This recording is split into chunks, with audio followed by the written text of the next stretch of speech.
Good morning guys, another day, another property. This time we are here at Field Residences by SM Development Corporation. Dito lang po yan sa likod ng SM Sukat, Parañaque. And bago namin pakita yung another finished project, gusto namin magpasalamat kay Ma'am Josephine from Texas, USA. Ma'am Jo, maraming salamat po sa inyo at kami yung napili nyo para mag-furnish itong inyong unit dito sa Field Residences na newly turnover. This one is a 2-bedroom with balcony na 28 square meters. And actually, pina-furnish na ni ma'am ito sa SMDC mismo. And ang nangyari, hindi niya gano'n nagustuhan yung ibang mga gamit. So, pinull out din namin. Ang naiwan lang po yung kanyang TV, yung fridge niya, yung microwave, and yung aircon. But then, the rest, pinalitan din natin. So, papakita namin sa inyo kung ano yung mga ginawa rito sa unit, ano yung mga pinalitan. Kaya panoorin nyo po ito at sana magustuhan nyo yung ating bagong finished project dito sa Field Residences.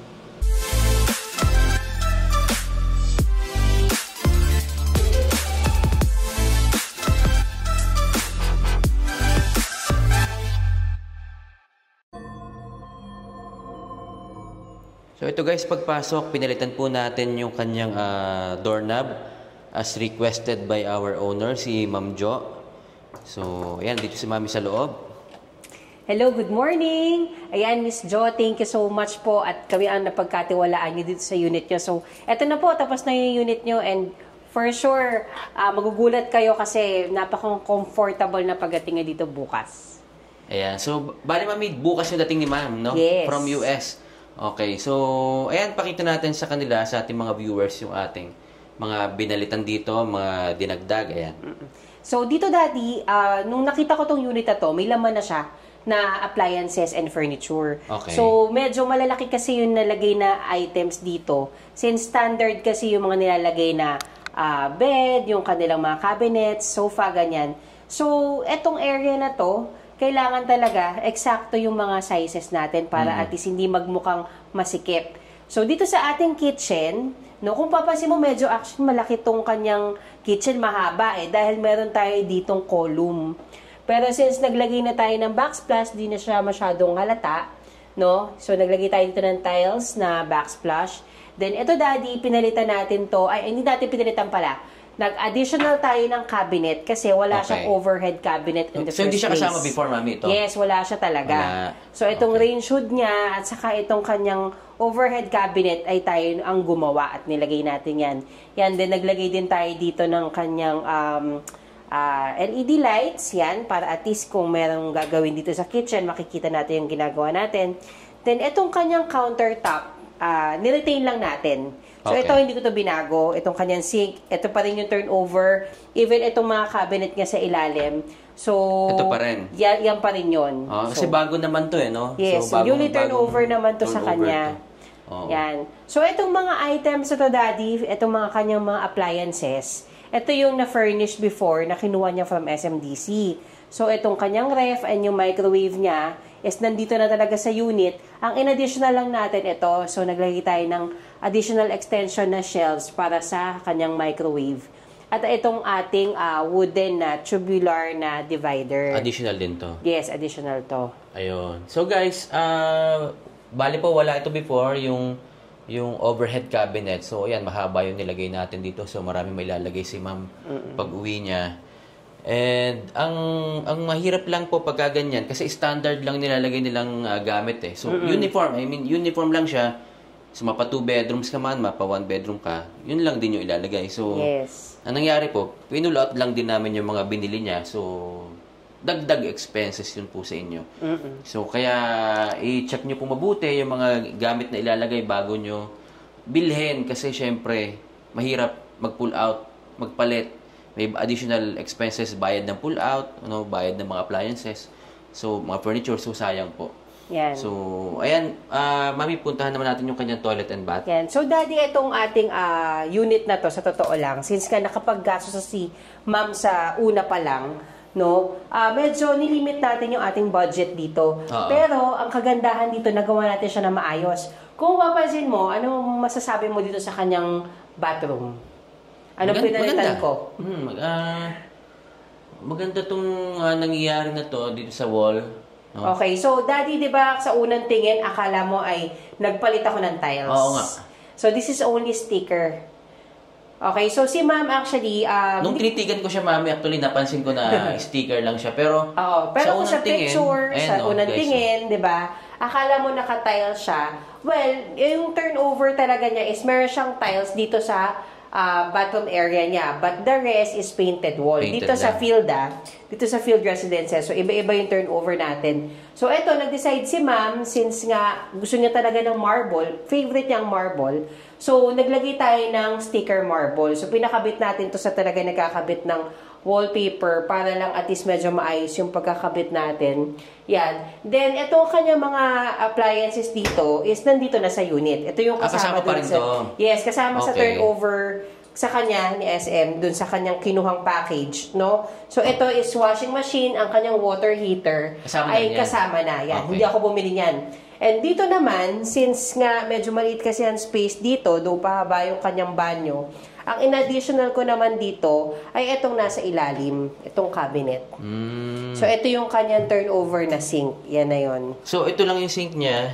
Yes. Cute nito. Kasi ito, Daddy, yung pasukan, no?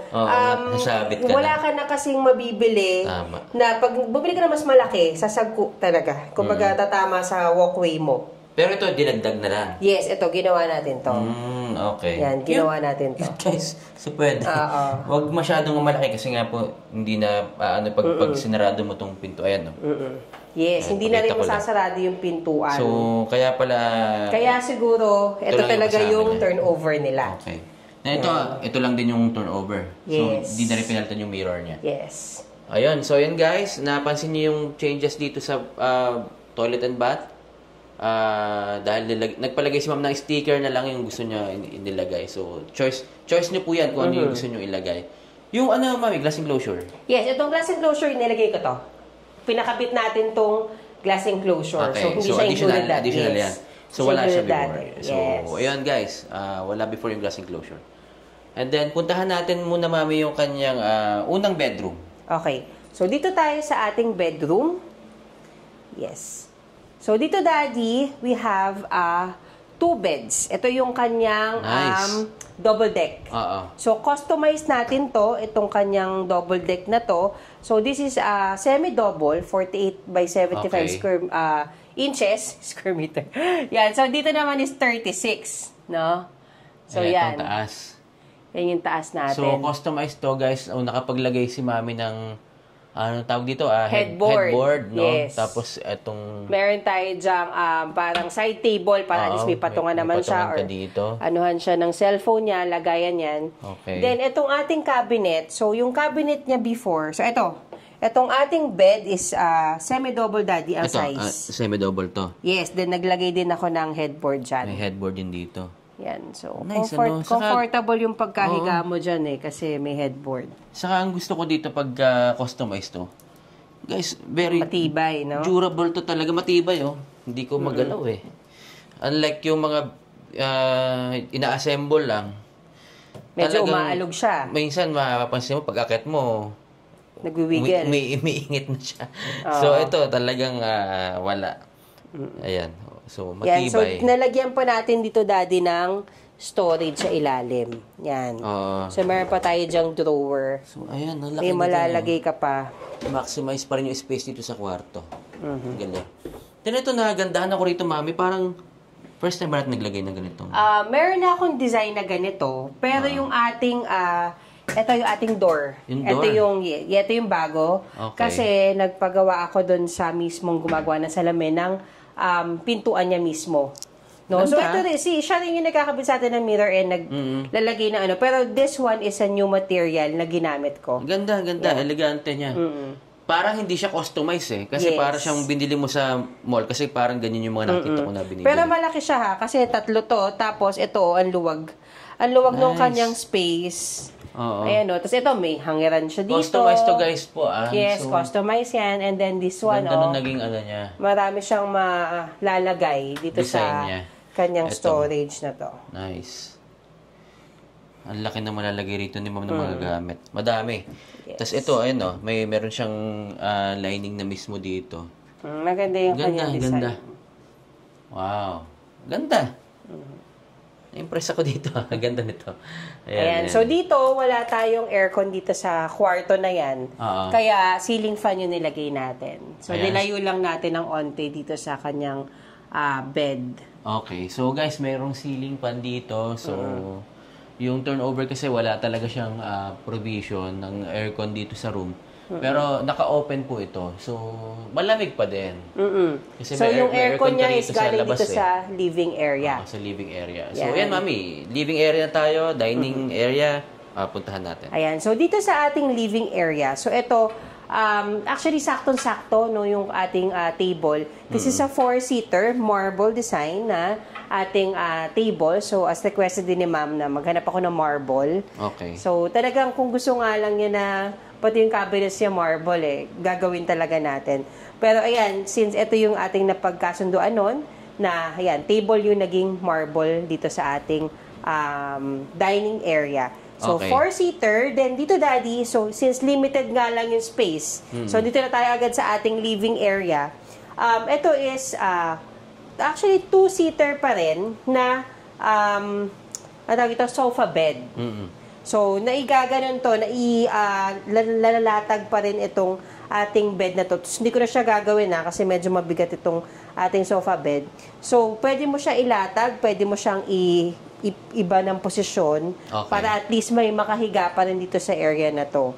So, ito yung ating sofa bed. And then, this one, ito naman, kinostomize din natin. The TV, nandito na siya. No? Ito na yung naiwan dito sa unit. But this wall and yung ating sa taas, yan, yung ating pin light. Then, meron tayong tinted mirror. Dyan sa, dito, may tint glass tayo dito, no? Ayan. So, may nakalagay dyan na may lining na gold and then may marble na may tint ng gold. So, we have storage din dito sa ilalim. Yan. So, guys, customize po ito lahat.